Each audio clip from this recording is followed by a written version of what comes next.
you're able to perceive reality, then you're able to think about reality, but you have to think about it in the correct way.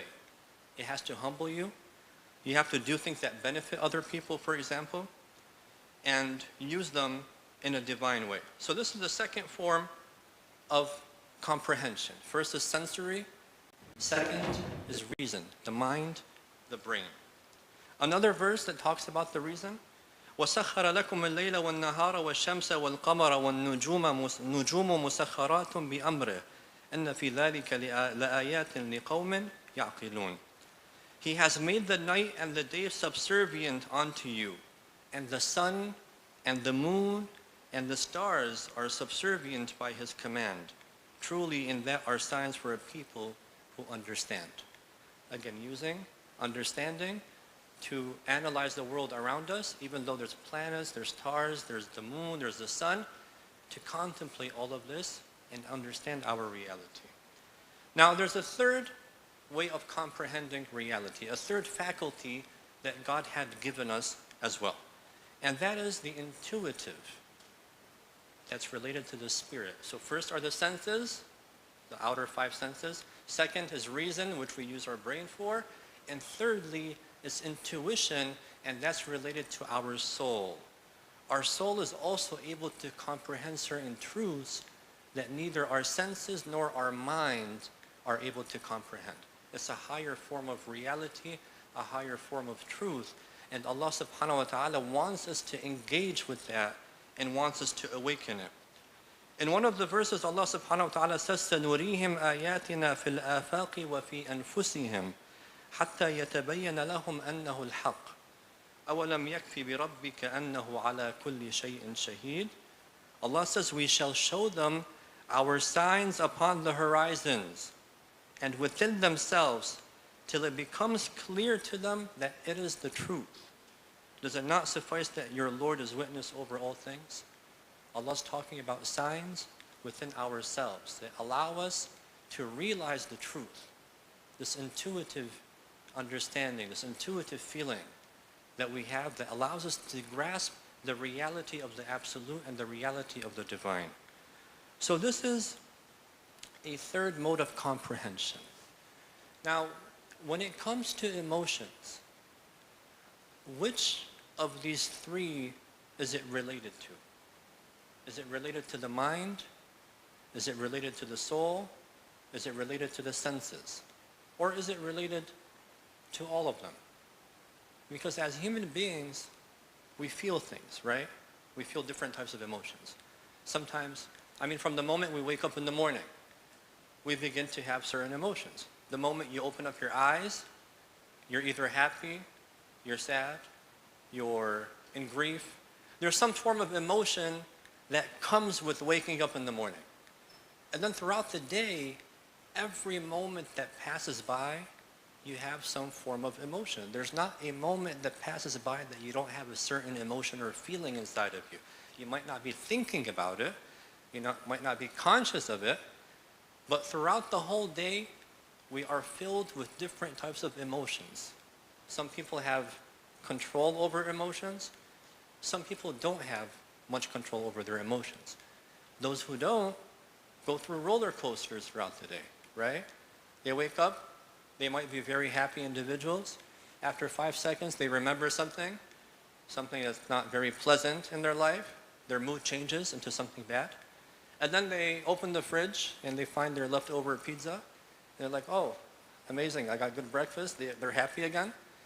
And then they realize that they don't have their favorite sauce, ranch, for the people who live here.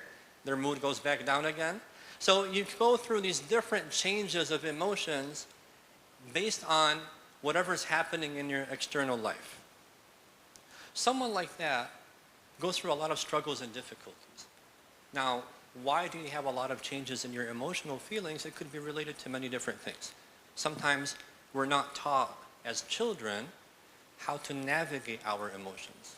Our parents, for example, were not very good at that, so they never passed it on to us. Maybe the society that we live in is a very emotional society. You grow up watching certain series on TV, Turkish maybe, or Mexican novelas or something of that sort. And you grow up with this idea that everything around you is supposed to be dramatic, supposed to be emotional. You cannot have a day without emotions. It's not acceptable. Your day has to be filled with emotions because it's just like the food. If it doesn't have spices, it's not tasty, right?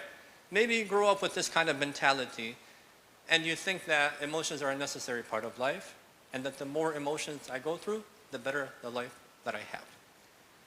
Some other people, such as, this is recorded, I have to be very careful not to give generalizations, but everybody knows I'm not trying to be judgmental here. We have a little bit of joking going on.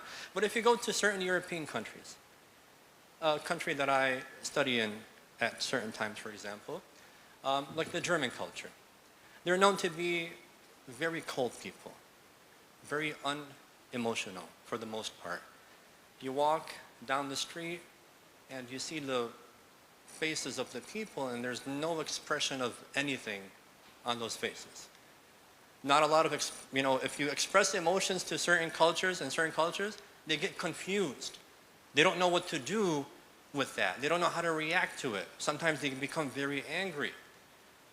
I remember when I was studying economics at the university, we were studying the case of Walmart. Why did Walmart fail in Germany? Walmart tried to open up in Germany. They opened up a few branches there, and they ended up shutting down. It's one of the few countries in the world that it didn't succeed in. One of the reasons they thought is because you know how whenever you enter the supermarket, there's that one greeter at the door that says, hey, how you doing? Have a nice day, things like that. They greet you at the door, right? If you go to Best Buy or anywhere else, they have that one person. So the Germans don't like anyone talking to them, someone they don't know. So whenever they entered Walmart and they had that greeter at the door and they said hi, you're like, why are you telling me hi? I don't know you. And then they stopped shopping over there. And eventually they lost their customers and people didn't go anymore, so they have to shut it down. So something as simple as that, saying hi to someone that you don't know or being nice to someone that you don't know is unacceptable in that type of culture. Now, what does that lead to? Does it lead to a healthy lifestyle? Does it lead to a happy lifestyle? Does it lead to a sad lifestyle? Of course, these are studies that are being done in order to understand different types of societies. On the other hand, you have the ultra-emotional cultures. They also have their own problems, but you find that they're more connected as human beings, for example. They visit each other more, the parents go over each other's houses, friends go over each other's houses. They tend to celebrate emotions very, very highly. So, since emotions are a very integral and important part of our life as human beings, has the Quran and has Islam dealt with this topic or not? And I think if we look at the Quran, we see that emotions have been employed in the Quran to a very high degree and a very high extent. Even the way we read the Quran has been talked about. We have a hadith from Imam al-Sadiq alayhi salam, for example. He says, when you read the Quran, try to read it in a state of sadness. Invoke that emotion of sadness. Because when you feel sad, it creates a certain movement in your heart. It creates a certain type of humility. It creates a certain connection with the verses that you don't get if you were reading the Quran with a different emotion. It allows you to connect to certain verses even more. In another hadith, the Imam says, when you read the Quran and you pass by a verse that talks about heaven and paradise, then try to feel connected to that verse, ask Allah subhanahu wa ta'ala for it, and be happy when you read that. A verse that talks about hellfire and about the warnings of God, try to invoke the emotion of fear when you read that. And we look at the Quran and we see that a lot of these verses are there to move us emotionally. But not only to move us emotionally, because that's a form of manipulation as well, right? If we look at the history of emotions and we study it, we realize that emotions have been used throughout history mainly by abusive power structures. Governments and authorities have used emotions to control people throughout history. The idea of, for example, of nationalism has always been used in order to connect people to the country and to have absolute blind following that allows a person to sacrifice their life for the sake of the state, for example. That's controlling the emotions of the human beings. Authorities, such as parents as well, have been known also in certain cultures to use emotions in order to control their children in a certain way. Friends do the same with each other. So it's a very difficult thing to navigate. It's very challenging for us to understand which emotions to use, when to use them, how to use them. But it is so important that if we're not aware of our emotions, we can be controlled and we can be taken down a very wrong path. That's one thing. Secondly, if we don't have maturity in our emotions, we are unable to deal with the problems in our lives in a healthy way. If I'm involved in a relationship and I get into an argument with my spouse or with my parent or a parent with a child, how do I react to this argument? Am I someone who gets angry very quickly? As soon as I'm critiqued in my behavior, how do I respond to that? And this is what they refer to nowadays as emotional intelligence. If you're someone who is mature with their emotions. Someone who doesn't have emotional maturity is someone who reacts very quickly to the emotion. And in our ahadith, it's been discussed or mentioned in a little bit of a different way. The Imam Ali alayhi salam says, the intelligent person is the one who thinks before he or she speaks. And the fool is the one who speaks before he or she thinks. What does that refer to? It's referring to that emotional reaction. As soon as something happens, I speak immediately. Something that you said that bothers me, I immediately react to it. Whereas someone who's mature emotionally pauses for a moment. Why did that person say that thing? Did I bother them in any way? Are they trying to say something else, but they're unable to express it properly, and this is the way that they have expressed it? So what I have to do is understand the intent behind what they're saying instead of reacting to what they just said. This shows a form of emotional maturity.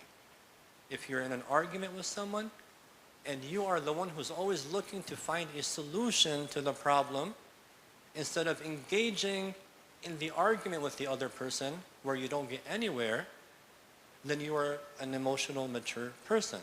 You're able to contemplate, you're able to calm the other side down, you're able to find a solution to the problem and to improve both of your lives. This is a sign of emotional maturity. So emotions are very important. And the Quran has emphasized and spoken on many occasions of even the prophets going through some emotional problems in their lives, and it tried to teach us how to deal with these emotions as well. And it even used emotions at times to make us make changes in our lives. And this is a general introduction of what I want to speak about in the next 2 nights, inshallah. I'll end it here. And inshallah tomorrow we can pick up from here and go into more detail and then discuss a few different emotions that the Quran talks about. Emotions such as fear, anxiety, happiness, joy, and so on and so forth. We'll pick a few emotions and we'll go through certain verses and we can try to analyze how to deal with these different emotions. Anxiety is a very important one, for example. Fear is one of the most emotions that is mentioned in the Quran, but mentioned in many different ways. Positive fear, negative fear, neutral fear.